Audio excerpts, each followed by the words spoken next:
Umaragasa guys ang Gracia patungo sa bodega guys. Ayan, talaga naman ang bilis ng daloy niya. Balik tayo dito guys sa kumpirta. Masyadong mainit at maingay doon sa wet deck. Kaya ito na tayo sa kumpirta ulit. Ayan, mixture pa rin.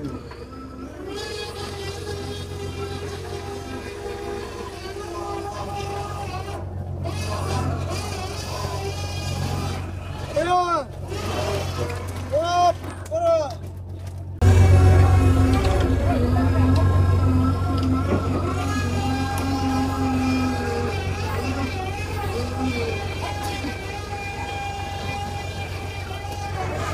Up!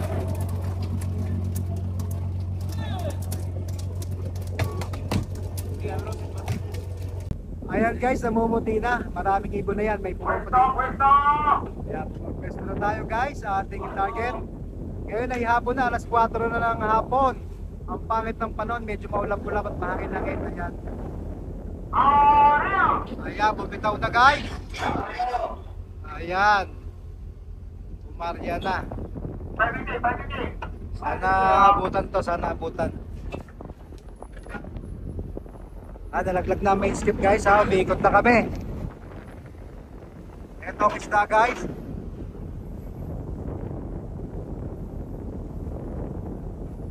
Ayan, may alon-alon, pumipisik.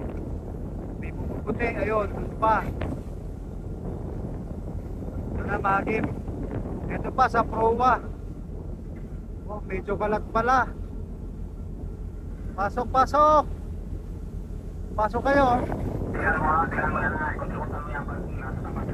Malaki oh, pumuputi na yun.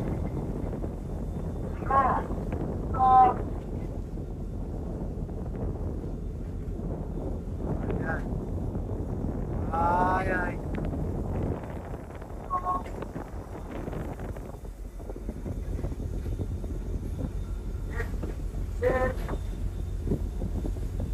Yung isa, sana maabutan yun.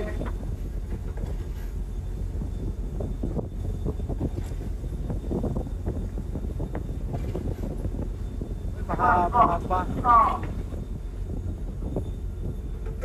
Nandun sa may speedboat guys, marami doon. Nampa.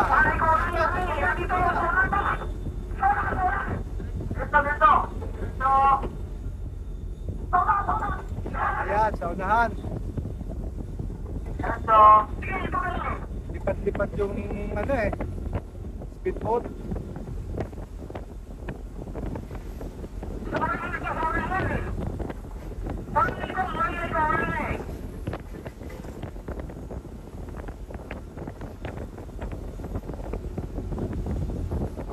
Ayan, puti.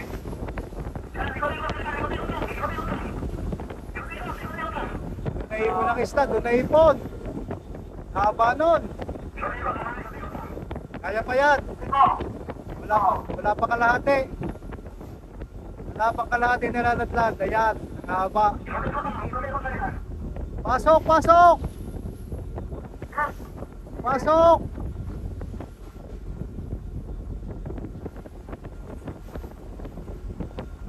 Yan guys, talaga namang napaka-adventure ng laban dito pagka ganito na ang isda ay nagpapahabol. Steady lang, steady lang.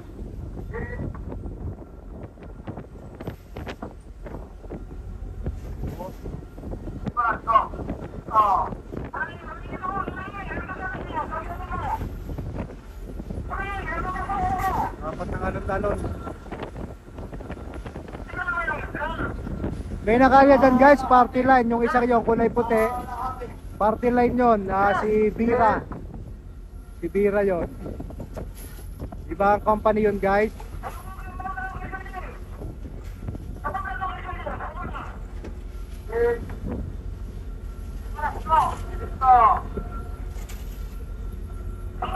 Daming ibon.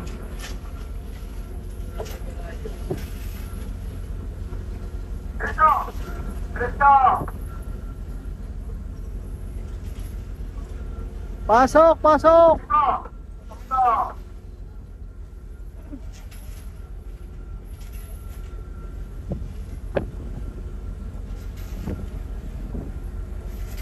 Para nandito sa sentro, alon-alon eh. Nasa sentro, alon-alon. Na ano, nahagip yung nahagip.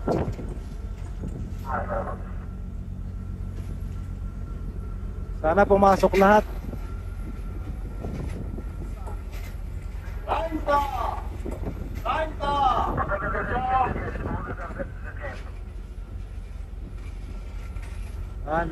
Sana nandyan lang. Lumubog eh, lumubog. Nasa pupa daw ang object guys sa sonar natin. Nasa bandang puwitan. Sana mag-steady lang sila doon.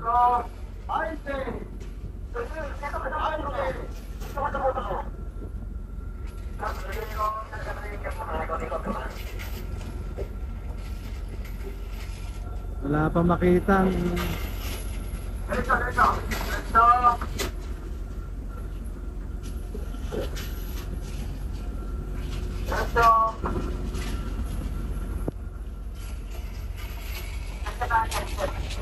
Malapit na maubos, malapit na maubos ang lambat.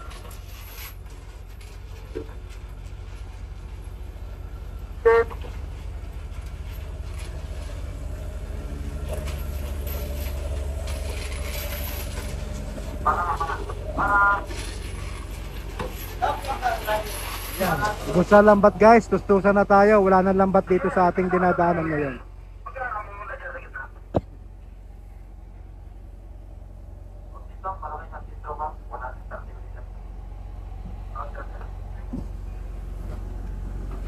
Yan.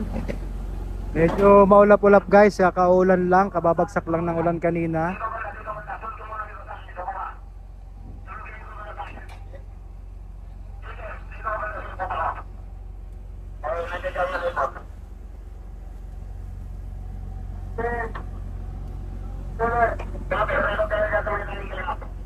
Tingnan natin guys kung nahagip natin yung ating inaryahan. Malapad yun, malaking grupo yun. Medyo may kabilisan lang kasi lumulubog kagad eh. Saka nagpapahabol siya. Parang nasa loob yung ano, kaibigan. Parang may pumuskat dun sa loob. Oo.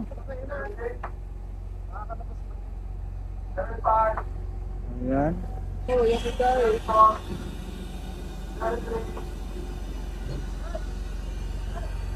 Wala pa tayong makita guys. Suspense lang. Sana may magpakita man lang sa loob. Paris ka nga dyan. Mukha mo laki-laki. Laki-laki mo ka lang. Laki-laki na mukha. Laki nasa... Ayan. Nagis na senior day guys. Senior day yan. Kulay green. Para hindi lumapit ang isda dito guys. Ayan. Senior dye, kulay green yan. Kulay orange na powder pagka nabasa ng tubig alat o ng tubig ay nagiging kulay green guys. Ito na ang ating humila ng skip guys, ang ating main skip. Siya nagladadlad ng ating lambat. Ayan. Again, 8 to 10 minutes bago magkapanagpo ang ating fishing boat at saka ang main skip. Ngayon, saktong 8 minutes lang guys. Ayan, hinihila yan. Pag na-connect doon, bibirahin na yung main winch para mapalalim ang ating lambat, para mag-zipper ang ating lambat, para magsarado. Yan ang bibira, yan ang hihila. Ayan, paulit-ulit tayo dyan guys sa proseso na yan. Lagi ko sinasabi yan, lagi kong binabanggit yan. Para paano napapalubog ang ating lambat, yan. Paano nagsisipper, ayan.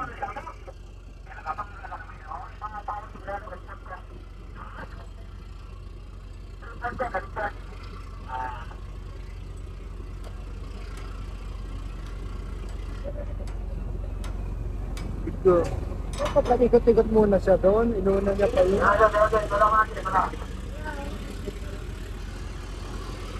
Makakapag-intay na ba doon?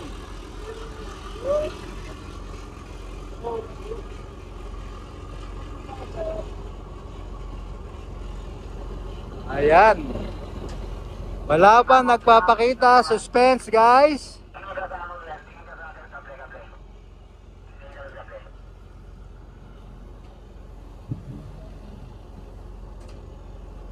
May nagtatanong bakit daw paikot-ikot itong speedboat dito. Yan, nagbubulabog yan guys ng isda para hindi lumapit dito ang isda. Lumikha ng ingay dito. Yun ang panakot natin sa isda para hindi sumugod dito, para hindi lumusob. Yan, kaya umiikot-ikot sila dito. So yung kable na yan guys, yung dalawang kable niya, binibira yan, ilalalim na yung ating lambat. Mamaya ano yan, magsisipper na yung lambat natin.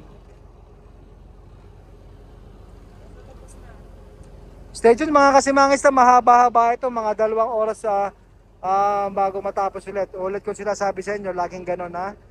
2 hours bago matapos may sampay lambat dahil sa haba ng ating lambat, yan ay umaabot sa almost 1 kilometer ang haba at ang lalim ay umabot ng 200 fathoms or halos 300 meters yung pinakamalalim na bahagi. Kaya kami ay bawal sa mabababaw na lugar, kaya hindi kami po pwede sa ganong area na mga baho-bahura o malapit sa isla. Restricted kami doon kasi ito ay pang deep sea fishing, pang malaliman lamang guys. Kaya dito kami sa territorial sea ng Papua New Guinea, South Pacific Ocean guys. South Pacific, Papua New Guinea. Thank you guys for watching. At 69,000 subscribers sa ating YouTube channel. Sa Facebook naman guys, tayo ay meron ng 715,000 followers. Thank you mga danghapon at mamaya antabayanan kung may huli tayo. Ayan guys, nagpakita na sa loob ng ating lambat. Thank you Lord, thank you Lord. Nandiyan sa loob ng lambat guys, medyo nasa malapit sa may tustusan. Ayan, steady lang kayo dyan. Ayan, nabuti na ng gusto. Ayan, positive. Sana makuha to, ang lapad, ang haba. Oh, grabe. Maraming yellowfin tuna ito guys. Halo ng skipjack. Nakulong. Nakulong siya, nakulong. Ayan ang volume niyan, yung puting-puti na yan guys. Yan.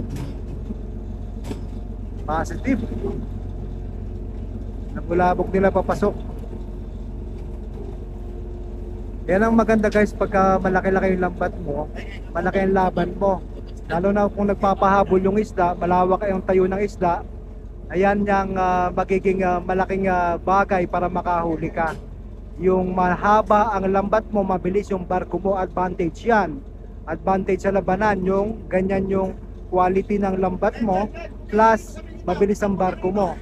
So ganun talaga guys dito, dahil malalaking grupo ang hinuhuli dito, talagang hindi lang kilo-kilo kundi tuni-tunilada guys. Dahan-dahan tunilada ang nahuhuli dito, kaya kailangan matibay, malaki at mabilis ang iyong barko. Ayan, pati lambat mo guys dapat malaki at matibay para kung may malakas sa agos or current sa ilalim, hindi sila masisira. Ayan, ito yung haba niya no. Oh, ayan, alon-alon yan, nangingitim na yan, ay pumuputi. So stay tuned ulit mga kasimangis at sana makuha natin ito ng maayos at mabless tayo. Malapit na, makakonti na lang din ang kulang natin pag ito ay makukuha natin guys. See you guys sa next natin na pagkikita pag ako may signal na. Ayan, thank you Lord again. Magandang hapon sa lahat.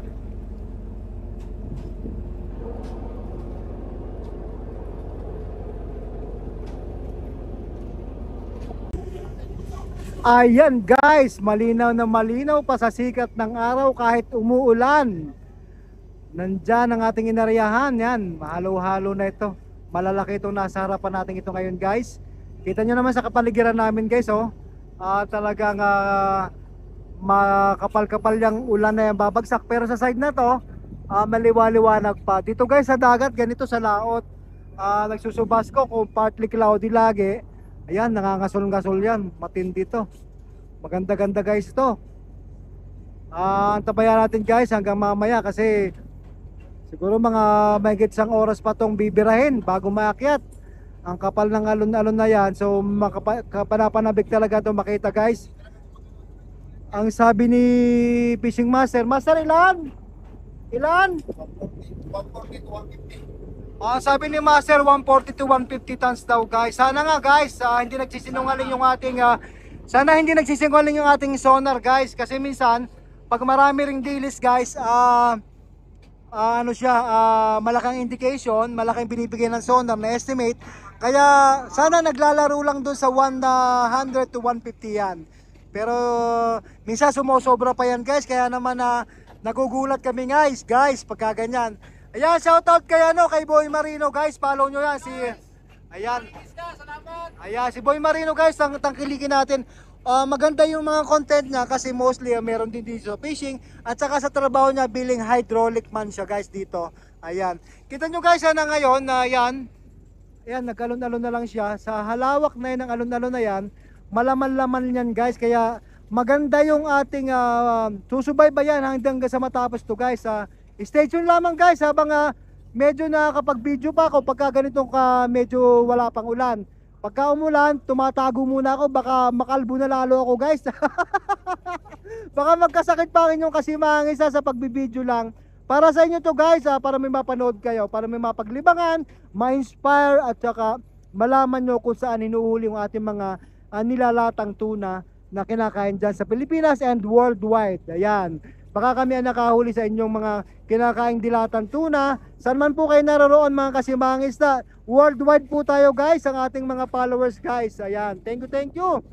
Simangis na, shoutout sa ating 715 followers na at 69,000 subscribers sa ating YouTube channel. Talaga lumalaki ng population natin. Maraming salamat sa pagsubaybay Power block na nga sila guys. Nagpa-power block na. So 1 hour mahigit na lang ito, matatapos ito bago makita yung isda natin guys. Stay tuned! Original is always the best. Simang isda. Talaga namang todo pasikat sila sa loob ng lambat guys buong buo yung grupo ng isda sa loob. Yan, baka mga 1 oras pa to guys. Kanina magit 1 oras, ngayon baka 1 oras pa. Kita nyo yung movement nila guys May follow the leader talaga sila. May sinusundan talaga sila dyan na ulo. Ayan. Medyo ganun pa rin ang weather guys. Pero ang oras na ngayon natin mga 5:30 na ng hapon guys. 5:30 na ng hapon. So baka matapos siguro to, baka mga alas 8, mahigit na alas 8 na guys. Dahil baka sakaling marami ito ay malaman natin mamaya. Tuloy-tuloy lang dito na pagpa-power block. Malapit ng mga lahati guys yung napa-power block na lambat. So another half pa. Kaya mga 1 oras pa talaga to mahigit. Siguro 1 oras talaga, hindi malaman. So stay tuned lang mga kasimang isda. At nakikita naman natin sa loob ng ating lambat ang isda. Kaya naman kampante tayo na tayo ay may huli ngayon. Ayan. Pagka dito guys medyo maingay lang, kaya pagpasensyahan nyo na. Ayan, man behind the scene again tayo mga kasimang isda. Nakasando ang ating kapitan. Nasa gitna yung ating shipmate at yung naka-long sleeve. Ayan. Yan yung fishing master natin na taga Ukoy, Bantayan Island, si Cap Joel Desabille. Ayan, kumaway na naman siya. Ayan yung mahusay natin ng huli guys. So kaya ngayon siya yung kasama namin dito, yung fishing master ko. So iba't ibang fishing master na nakakasama ko guys, kung saan ako nakakalipat na barko guys. Depende sa advice ng opisina kung saan ako malipat. Pero sa ngayon dito tayo ngayon kay Sunflower. Pag-alis natin ng Pilipinas, more than 3 months na ako dito guys ngayon. And so far naman maganda naman yung mga inuhuli namin. Maganda yung tandem namin ni Master kasi kada buwan nakaka-bracket naman kami. Pasok kami dun sa quota for the month na nahuhuli natin sa company. So tapat-tapat lang naman talaga guys pagka ngayon. 3 buwan na kami mahigit ni Master magkasama. So far okay naman. Lagi kaming busog dyan, lagi magaling magluto guys Kahit na hindi ako kakain, napapakain ako pagka nagluto na. Kaso may allergies na ako kaya medyo ingat-ingat na sa kinakain. Ayun, sinabi niya basta yung luto. Luto daw na may kasamang pagmamahal. Kaya naman, tumataba kami dito guys kung hindi talaga kami magkocontrol. Masarap magluto si Master Cebuano. Ayan. Ayan guys, stay tuned lamang Binigyan ko lang kayo ng konting pampasaya, good vibes lang. At masaya tayo guys pagka ganito talagang kahit medyo masama yung panahon, tayo ay napapagkalooban ng blessings, ng good health, at ng blessing nating hinuhuli guys. Na save lahat ng tao guys. Ayan. Kalahati na nga yun guys. Wala na akong may kwento. Mamaya na lang ulit. Depende na lang sa makikita ninyo mamaya. Stay tuned. Si Mangis na original is always the best. Yan. Sa contours namin, oh. Ang dami ng mga hinahawak-hawakan nila. Yan. Dami ng hawakan. Yan pa, oh. Kita nyo yan. Habang nagmamaniobrada sila, merong nakahawak doon sa ano yan, oh. Kita nyo naman, oh. Kita nyo, ginto niya. Lalo na yung fishing master ko, naninilaw. Ganun daw talaga guys pag seaman. Normal sa seaman yan guys. Ako lang yung wala, oh. Oh. Good vibes lang guys. Joke lang. Salamat sa inyong panonood.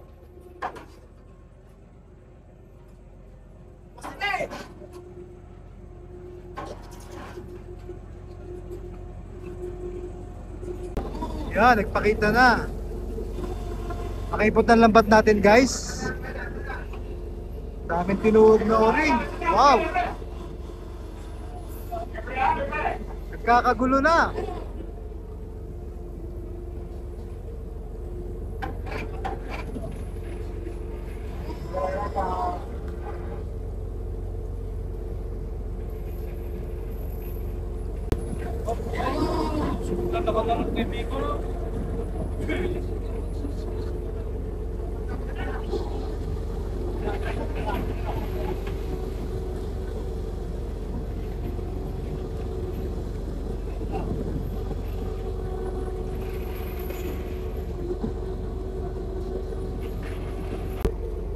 Nangingintab ang isda. Ayan, nasa loob ng ating bag portion. Ayan. Malalaking isda natin, yellowfin, tuna, kulyasan.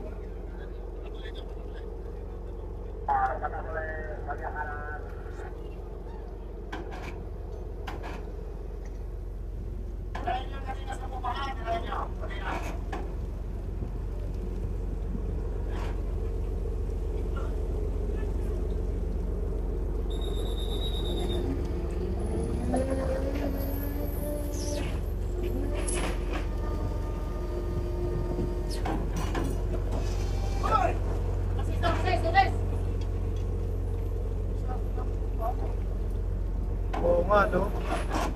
Pisado na guys yung bandang pupa na yun, no? Mabigat-bigat ito. Ang paa mo!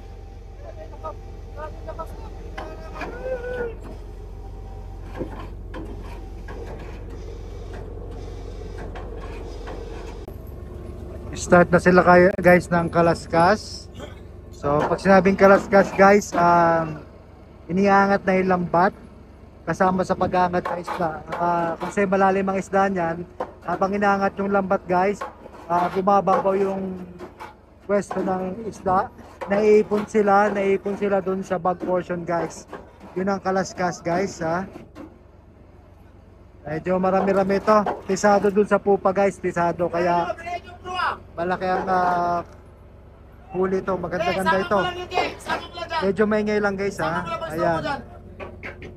Guys, sapulit mo muna yan para matanggal mo na yung ano.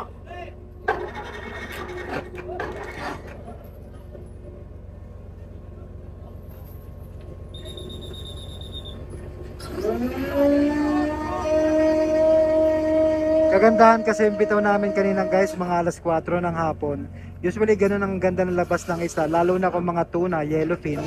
Sa mga alas 4 talaga bumibigay yan kasi yun yung kumakain sila ng oras na yon. Bago magdilim dapat makakain sila. Ayan guys. So medyo maingay, so stay tuned lamang, kinakalaskas na yan. Kita nyo mga tuna, yellowfin. Maraming sabit-sabit.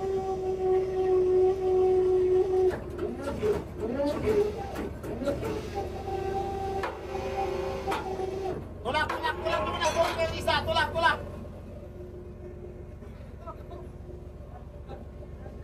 Yan, tagal-tagal dito guys kasi marami. Malalim yung isda.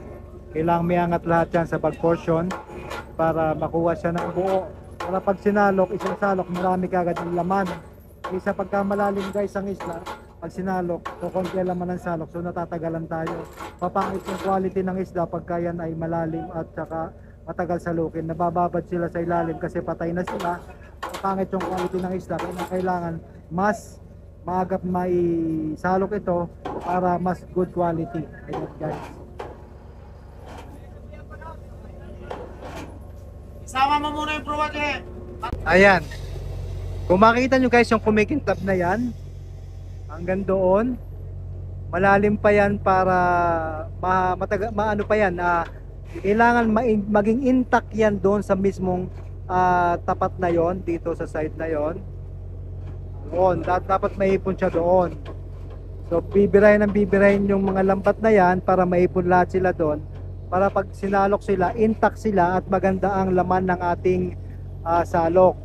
Kasi pagka malalim na ganyan, hindi masasalok yan guys hanggang sa masira ang isda dahil nababad na sila, namatay na sila dyan sa ilalim. So it's better na kailangan mas mabilis yung pagkalaskas at pagka-strobo nyan para talagang ang isda ay buong nasasalok, as mas marami ang kada salok. Inulit ko lang ulit na para kasi nagtatanong bakit hindi pwedeng salukin ng ganyang buhay na ganyan pa, kasi hindi talaga masasalok ng buo.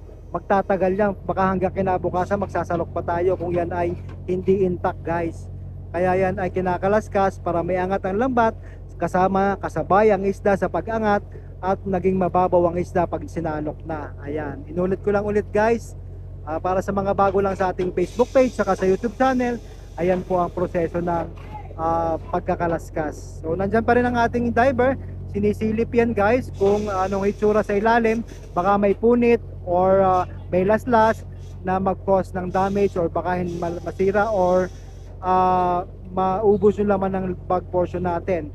Kaya habang ganyan nagkakalaskas, sinisilip niya ng diver natin sa ilalim. So naikutan niya na yan, so wala naman siguro nakitang damage ng lambat, kaya pagkatapos yan aahon siya. At the same time ine-estimate din niya yan. Ang initial niyang estimate kanina is nasa 3,000 tubs or 90 tons. Estimate lang yun guys, kaya medyo madilim din, hindi rin natin na masabi yung accuracy ng sinabi niya kung 90 tons. Pero sa nakikita ko naman, hoping tayo na mas malaki kasi ayan, kita nyo, banat na banat dyan. Ibig sabihin guys, pag banat na banat yung lambat, marami laman sa ilalim, mabigat. Kaya hoping na 90 plus yan guys. Thank you guys, at tabayan na lang natin masalok ito. Ayan guys, strobo portion na sila guys. Gagamit na sila ng kanyang malaking rope. Ayan, malaking lubid na yan na kulay puti. Ayan ay mas matibay at siguradong may angat ng mas mabilis ang ating isda dahil medyo bumibigat na ang ating laman ng ating bag portion. Kaya yan ang ginagamit. Pag electric kasi ang ginagamit guys, medyo mahinang iakyat. Pero pagka ito guys, ang rope na yan, gagamitan ng hydraulic motor na ginagamit yan guys, kaya mas malakas na, may aangat na kung gaano man, kung ilang tonelada man ito nasa ilalim ng ating lambat o laman ng ating lambat, ay kayang-kaya iakyat ito guys dahil sa laki ng lubid na yan, napakatibay niyan, at hydraulic motor na ang gumagana. Kanina ay electrical lamang, ngayon ay hydraulic na. So napaka high-tech po talaga ng mga kagamitan natin dito dahil pangmalakayan, pang volume talaga itong ating barko na ginagamit dito sa pangingisda guys. Kaya ganito po ang proseso sa international commercial fishing sa ating pong mga bago lang followers saka subscribers sa Facebook at saka sa YouTube. Ito po yung proseso. Kasi kalimitan guys, hindi napapanood ng buo yung aking mga video, siguro nahahabaan. So sa YouTube po tayo nagpo-focus na karamihan ng ating mga full videos para lang sa ganon mas ma-enjoy ng ating mga subscribers sa ating YouTube channel ang ating vlog guys. So ayan guys, strobo portion na sila guys. Pagka ganyang may white rope na, Samsung rope ang tawag dyan guys, at talagang matibay yan. Kahit 300 to 400 tons kaya niyang iangat ang isda. Ayan, so antabayan natin guys ang kaganapan dahil alam natin na ito ay medyo may nasa critical process pa dahil pabigat ng pabigat ang ating lambat yan habang namamatay ang isda. Kasi guys, pagka ang isda natin ay maraming skipjack, pag namatay yon, sigurado nasa ilalim lahat yon. Pero pagka marami, mas malaki ang volume ng ng yellowfin or tuna, ay medyo maganyan kasi ang yellowfin tsaka tuna ay lutang yan guys. Kaya unlike sa skipjack, talagang patay diretso sa ilalim, kaya bumibigat ang ating bad portion. Ayan muna for the meantime, update you later para sa maganapan dito. Thank you, si Mang Isda. This is it guys, salok time. Best part of the show, eto na. Ang pinakahihintay nyo guys, makita ang ating nahuling isda. Ayan.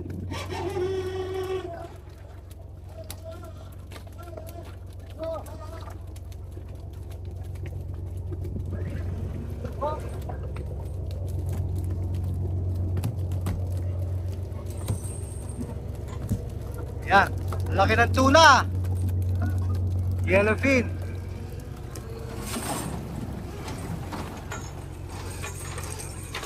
As usual guys, sinusukatan ulit ng ating fisheries observer para malaman ang timbang. May corresponding length versus weight yan guys.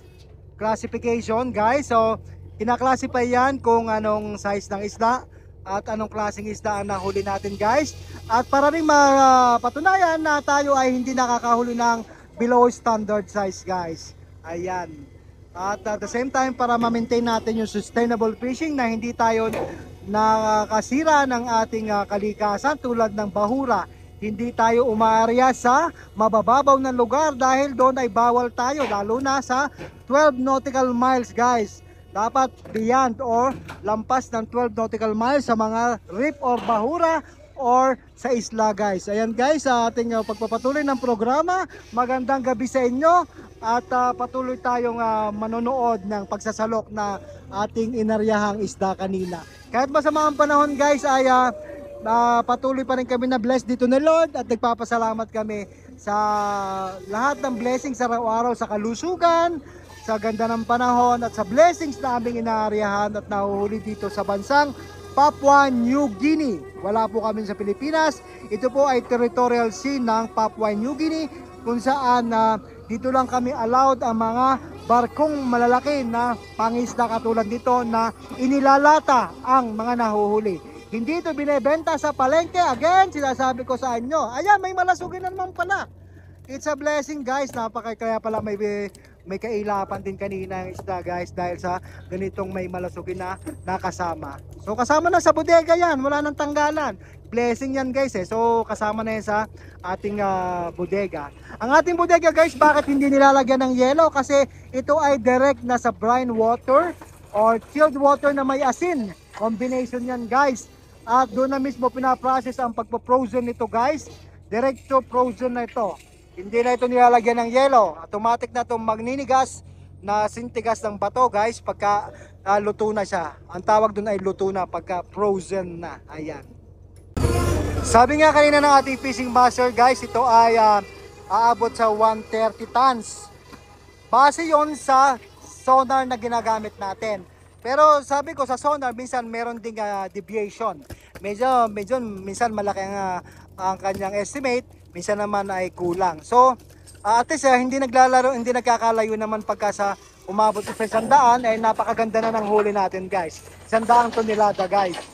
So, yan. Tuloy-tuloy lang tayo sa pagsasalok para malaman natin kung talagang aabot tayo sa 100 mahigit. Pero sa ganda ng pinapakita doon sa loob ng ating lambat kanina, ay sana naman talaga guys. So, hoping for the best result guys. So, sa susunod nating video dito guys, ipapass forward natin, ipapass track na natin para tayo ay tuloy-tuloy na kasi napakahaba nito guys video natin pagka ito ay itutuloy-tuloy ko na nasa normal pacing lamang. So manatiling nakatutok. Thank you, si Manging Isda. Ayan, mixture pa rin.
Zero.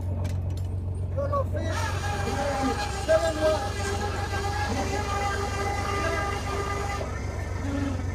Go eight.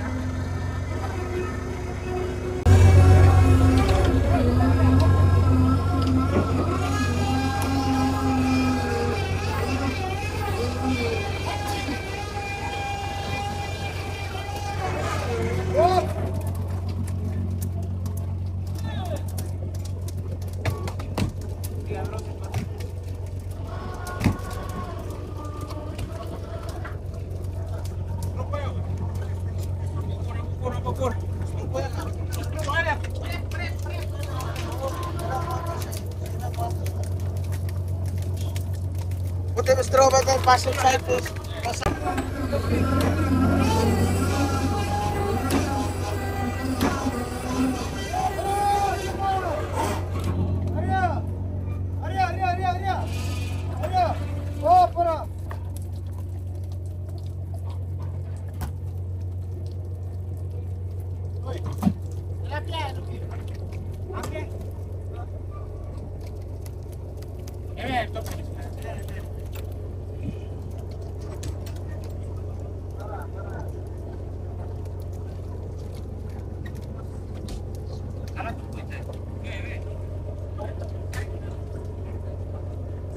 At umaagos na naman ang biyaya papunta sa bodega, guys. Napakalamig na bodega. Ayan, kita-kita nyo na kung saan inilalagay ang ating nahuhuling isda. Dito, guys, sa napakalalim na bodega na yan. Halo ng malamig na tubig at asin to preserve para gumanda ang... Ayan. Para gumanda ang quality. Yan ang ating tagapagluto o ang chief reaperman. Wala po kaming yelong ginagamit. Anong tawag dito, guys? Brine. Ayan. Nasa brine water tayo. Pinaghalong malamig na tubig at asin, guys. Ayan. Rumaragasa, guys, ang grasya patungo sa bodega, guys. Ayan, talaga naman ang bilis ng daloy niya.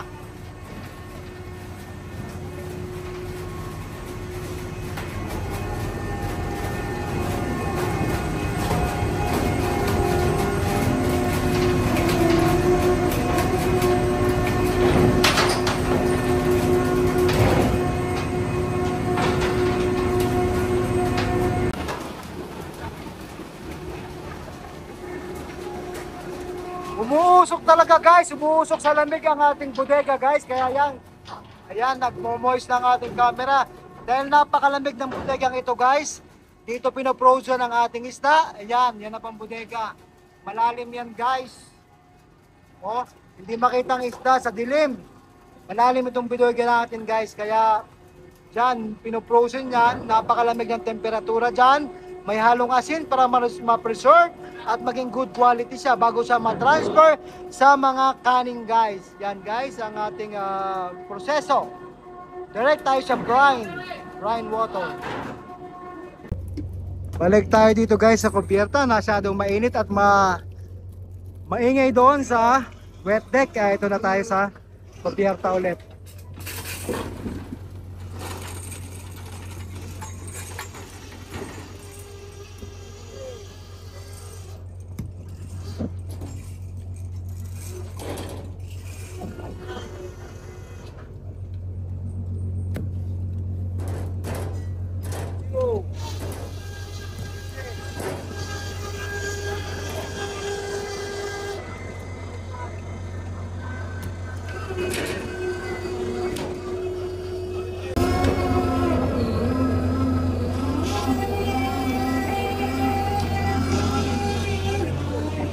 Uno.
Para muna tayo guys, magpililipat ng alulod para sa sa isang bodega. Nakadalawang bodega na tayo guys.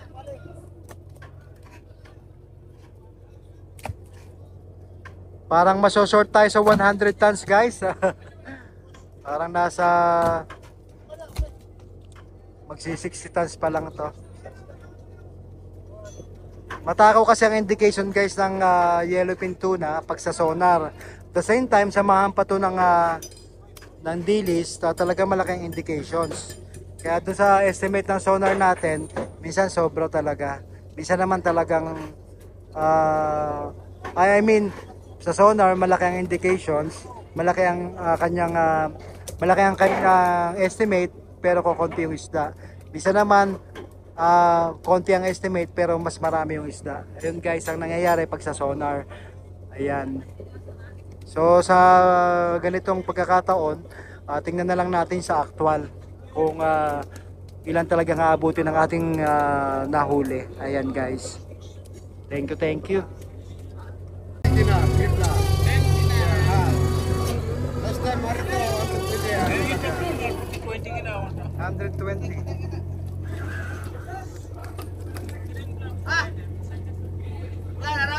Wala na ba?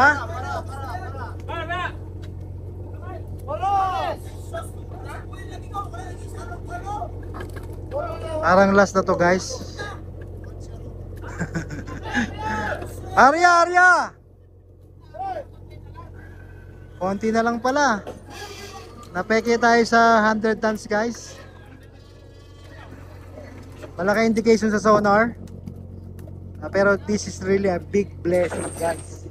Hindi man tayo umabot sa expectation versus reality. Pero thank you Lord for the blessing. Original is always the best. Si mga isda lamang po. Ayan.